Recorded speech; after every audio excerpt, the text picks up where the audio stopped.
There's a place hidden deep in the woods of the Pacific Northwest. A town untouched by time, where the streets go silent after dark and the people, well, they forget they exist. They call it the town that vanishes after midnight. So when journalist Jack Manning heard about it, he decided to pay a visit. He wanted to prove it was nothing but local myth.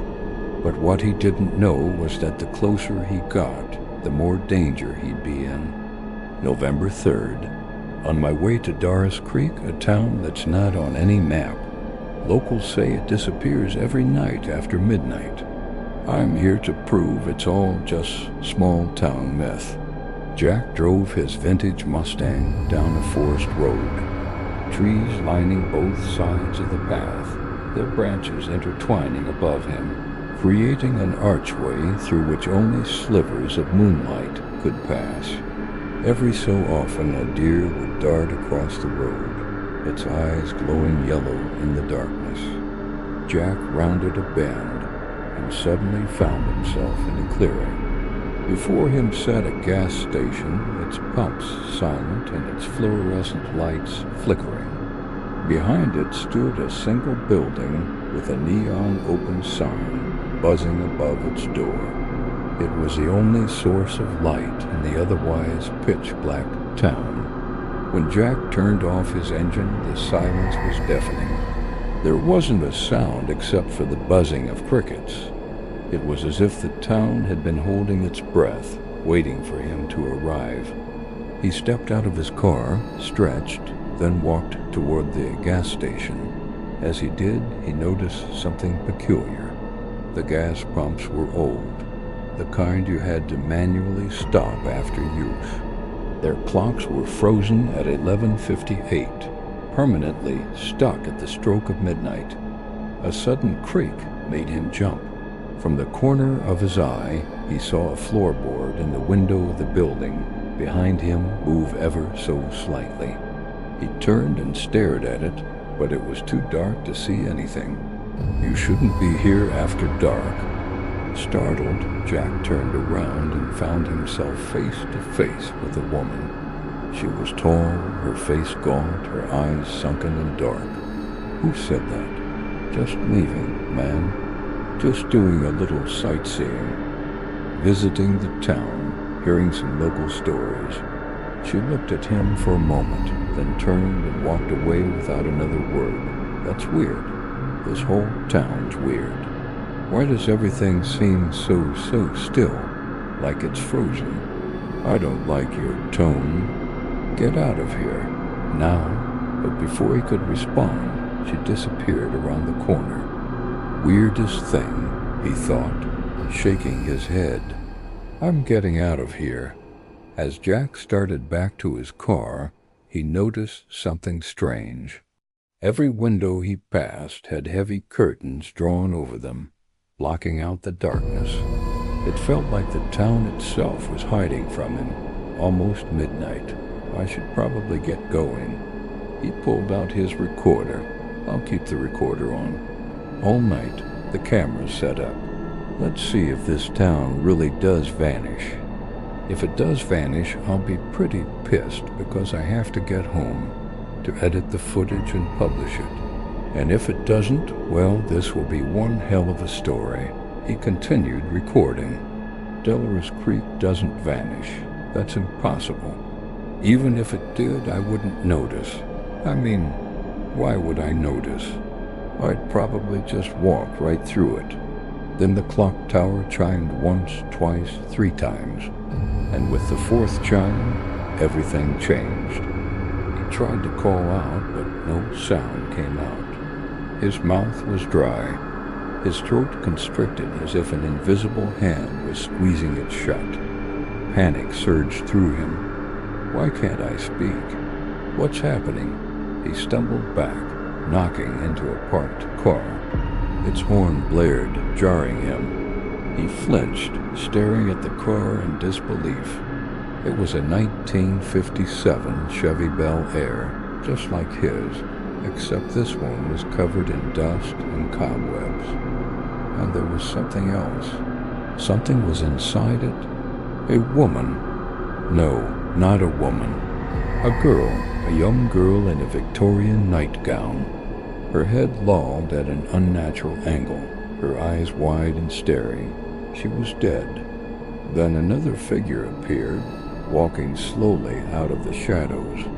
He couldn't make out its features, but he could feel its eyes boring into him. Leave. Leave.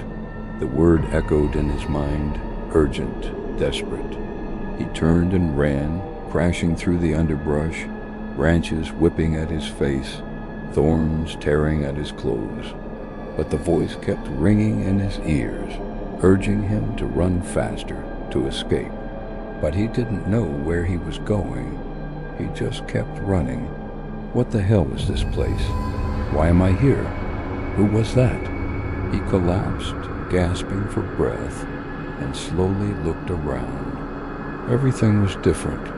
The buildings looked older, the streetlights were broken, and there was a strange metallic smell in the air, like blood.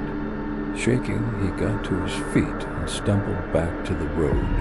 He recognized it now, or at least he thought he did.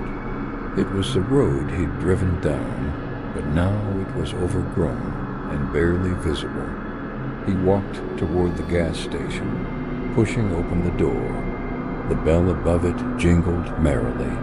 He flinched, then stepped inside. It was dark, dusty, and smelled like stale oil and decay. He could hear a faint humming coming from the back. "Hello? Is anyone there?" No answer. Only the hum grew louder as he walked toward it. He found it coming from the diner. Light spilled out from beneath its doors, inviting, warm. He pushed the door open and walked inside. He blinked against the sudden brightness. The diner was cozy, filled with the aroma of coffee and freshly cooked food. A waitress stood behind the counter, smiling brightly. "Morning, honey. What can I get for you?" I'm sorry," he stammered, "but I don't think I'm supposed to be here." "Oh, nonsense. You're here for breakfast, aren't you? Come, sit down. It's on the house." Before he could respond, she steered him toward a booth. He sat down, his gaze sweeping over the diner. There were tables and chairs, a jukebox, a counter. It was like any other typical diner, except for the eyes watching him from the walls. He looked up, startled. Every inch of wall space was covered in pictures, hundreds of them. They were old, faded photographs of people from another time. Men in suits, women in dresses, children holding their parents' hands. But as he looked closer, he realized something chilling. In every single photo, he was there. He was in the background, lurking just out of frame, always watching. What the hell? Who are these people? Who are you? The waitress was at his side now, her smile unwavering. "These are our folks, the best people you'll ever meet. And you know them, too. You've known them forever." "No, I haven't. I don't know any of you." Her smile faltered for a moment, then returned. "That's right, dear. You've never been here before. So why do I have all these memories? Memories of a life I've never lived? You just want to make believe, don't you? You want to pretend this is all real. But it's not. None of it is. You never left, have you?" "What? What do you mean?" "You never left Doris Creek, just like all of them. You belong here. We're all here, together, forever." She leaned close, her voice a raspy whisper. "You waited too long. Doris Creek remembers everyone, but no one remembers you." She stepped back, her eyes gleaming with triumph. And in that moment, Jack understood. This place, this town, it feeds on memories. It steals them, keeps them as its own. But why? Why would it do that? Because memories are all we have, little girl. and all we have ever had. She reached out, her touch icy cold. Come with me. Join us. Become one of us. She led him deeper into the diner toward the back. The humming was louder now, almost a roar. And then he saw them. Figures huddled in the corner, their eyes blank, their bodies swaying rhythmically. The waitress stopped. Here, she said softly.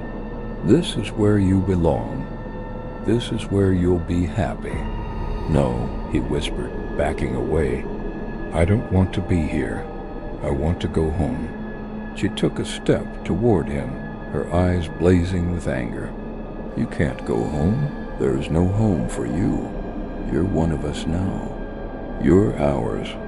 He turned and ran, crashing through the door, back into the daylight. It was morning. The sun rose over a perfectly ordinary town. Birds chirped merrily. Children laughed as they played. It looked like any other sleepy neighborhood, except it wasn't, because Doris Creek remembered those who lived there, but they had no memory of him. He stumbled onto a sidewalk, stopping in front of a motel. The sign above buzzed faintly, its paint chipped and peeling. Welcome to Delaware Creek. Best rates in town. The bell above the door chimed as Jack entered. He looked around. It was empty. No one was there. A new guest checked in. Hey, this town wasn't on my GPS. How do people even find it? People don't find Delaware Creek. It finds them.